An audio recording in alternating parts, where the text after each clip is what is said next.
นี่ก็เป็นพักที่เพิ่นปลูกไว้เนาะก็สิมีทั้งผักขะแยงไปก่อนผักขะแยงเห็นบ่ผักขะแยงแล้วก็ผักสะระแหน่มาเบิ่งวัยรุ่นสวรรณเขตเขาเฮ็ดอาหารเที่ยง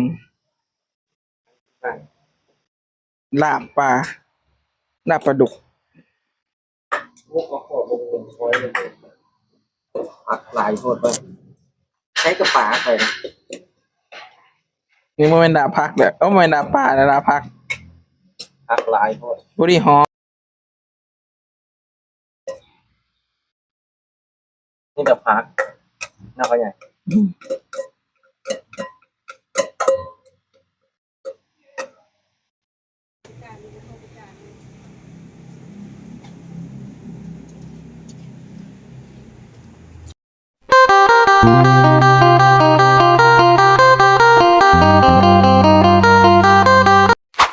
กราบทักทายสวัสดีครับทุกคนยินดีต้อนรับทุกคนเข้าสู่ช่องสไตล์บ่าวเราว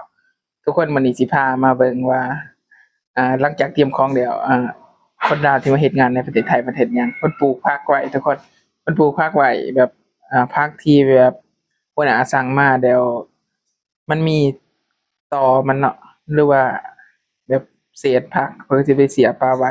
เวลาอยากเฮ็ดกับข้าวบ่หรือว่าเวลาเนี่ยเพิ่นก็สามารถไปเด็ดเอามากินได้เนาะ เอาเลยสิพาทุกคนไปเบิ่งว่าผักเพิ่นที่เพิ่นปลูกไว้นี่งามประมาณเท่าไรเลยเนาะประมาณส่ำใดเนาะไปเบิ่งนำกันได้ทุกคนเอื้อยเพิ่นทางสวรรค์เขตเนาะเพิ่นปลูกไว้เนาะอันนี้สิพามาเบิ่งทุกคนนี่ก็เป็นผักที่เพิ่นปลูกไว้เนาะก็สิมีทั้งผักขะแยงไปก่อนผักขะแยงเห็นบ่ผักขะแยงแล้วก็ผักสะระแหน่แล้วก็มีมิ้นท์ผักหอมเปรย์ โหระพาโหระพานี่ที่ซื้อมาใส่ในอาหารเลยทุกคนซื้อมาใส่ในอาหารแต่เพิ่นเอากาดมันมาปักนะเอากาดมันมาปักทุกคนเพิ่นเอากาดมันมาปักเห็นบ่กาดนะ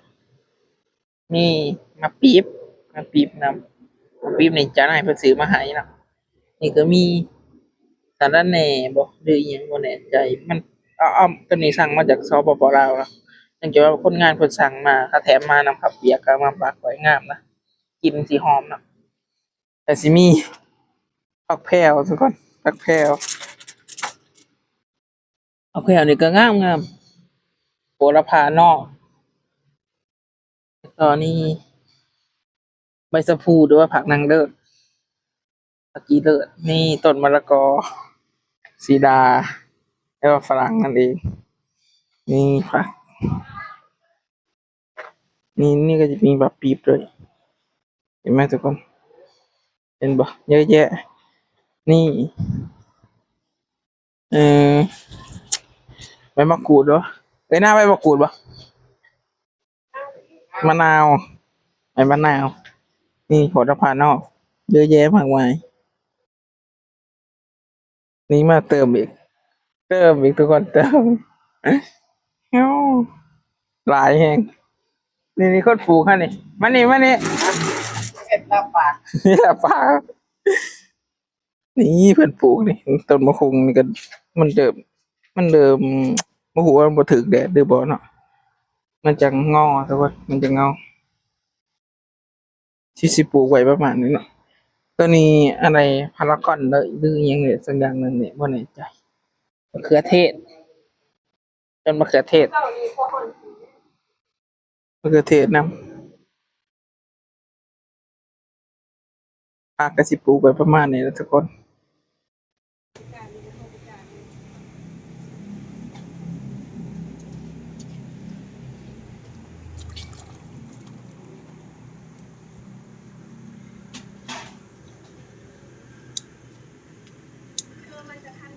จากนั้นทางสิพามาเบิ่ง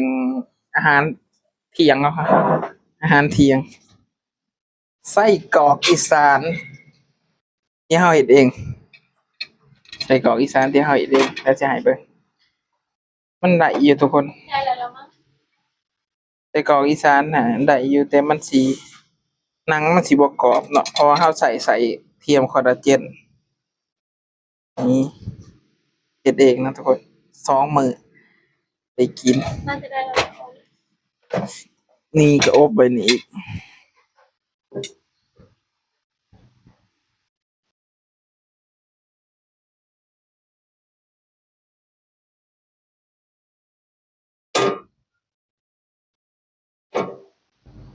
ให้ครูไอ้นาดอกสิมัน อืม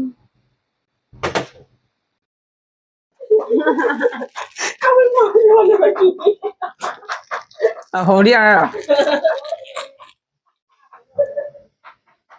นี่ใส่เกาอีสานที่เราทำเองนะทุกคน มันก็ไม่เหมือนมันขับบอก เออฮะ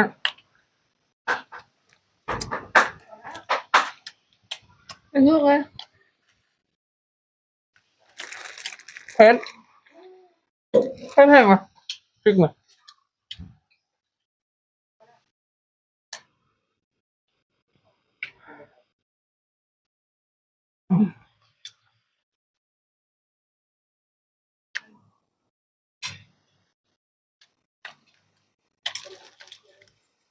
กูกินอะไรอย่างไรวะ ต้นผูกินเทีละ4-5 เม็ดพอ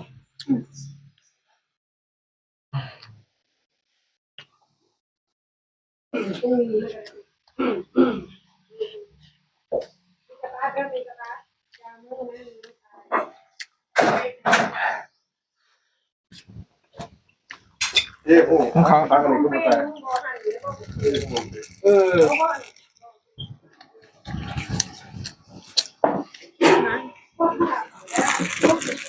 ปิดประตูให้หน่อยนะตัวลูกค้าเข้าแล้ว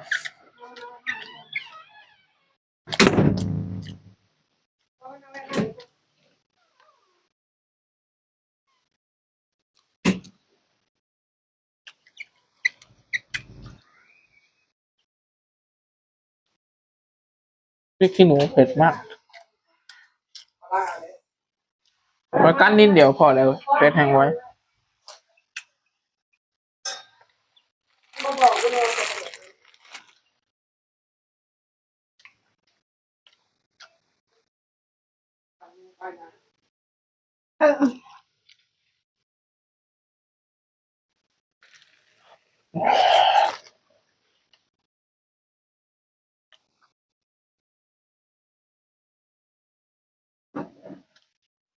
มาเบิ่งวัยรุ่นสวรรณเขตเขา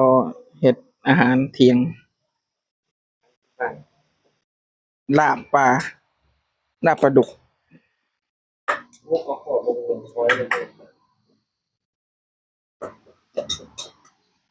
ลาบปลาดุกเนาะกิน2 คนเลยนี่กิน2 คนเอ้ยน้องปลาดุกตัวหนึ่งพ่อพันวะ ประหยัด ประหยัด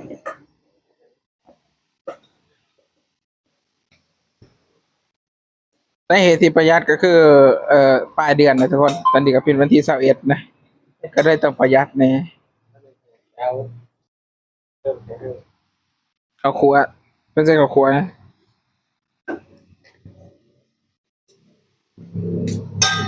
ถ้าใครอยากได้เป็นฝากเป็นแฟนก็ติดต่อได้นะเฮ็ดกินเป็น ก็ได้เยอะก็ได้เยอะ มือดูสันเนาะมือกี่การก็ให้เฮ็ดเอง ผักหลายโทษไปใช้กระป๋าไปนะ นี่มันเป็นดาบพักเด้อมันเป็นดาบป่านะดาบพัก ผักหลายโทษ บุรีหอม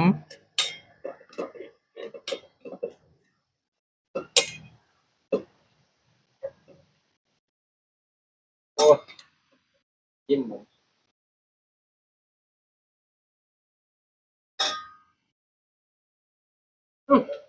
แซ่บเบิ้ง แซ่บไว้ก่อนนะเนาะดังหน้ากล่องหล้างกล่องค่อยเติม แน่ดอก แล้วนะ เอาพ่อสันพาไปเติมผงชูรสไป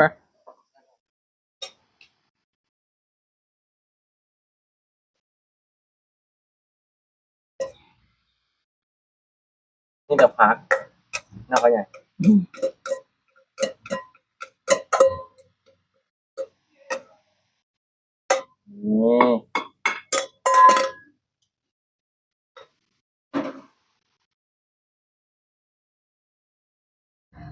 ทุกคนหลังจากเลิกงานเรียบร้อยแล้วเนาะก็กลับมาหอนห้อง